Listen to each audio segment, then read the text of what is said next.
আছে। শত কষ্টে আড়াল করে নিত্য আসেন যিনি, সূক্ষ্মমতায় মায়া ভরা আমার মা তিনি। মা শুনে বুকের মধ্যে একটি ভালোবাসা জেগে ওঠে। শত কষ্টে সে মানুষটি হচ্ছে মা। তা শিখবো আমরা এই মা ইংলিশটি শব্দের শব্দের পূর্ণরূপ। তো শিখে নেওয়া যাক মাদারের প্রত্যেকটি অর্থের সুন্দর অর্থ। মাদার, মাদারের প্রথমে আছে এইম, এইম ফর মোটিভেশন, হচ্ছে প্রেরণা। মা মানেই প্রেরণা।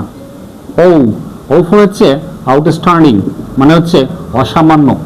মারা সত্যি অসামান্য হয়ে থাকে। T, T for teacher, teacher মানে হচ্ছে শিক্ষক।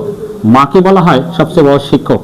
Mother is called primary education, মা হচ্ছে একটি শিশুর জন্য প্রাথমিক বিদ্যালয়। এইস, এইস ফর হচ্ছে অনারেবল, মানে সম্মানিত। মারা সবসময় সম্মানিত ব্যক্তি। ই, ই ফর এক্সট্রাঅর্ডিনারি, মানে হচ্ছে অসাধারণ। সকল পৃথিবীর মানে হচ্ছে অসাধারণ।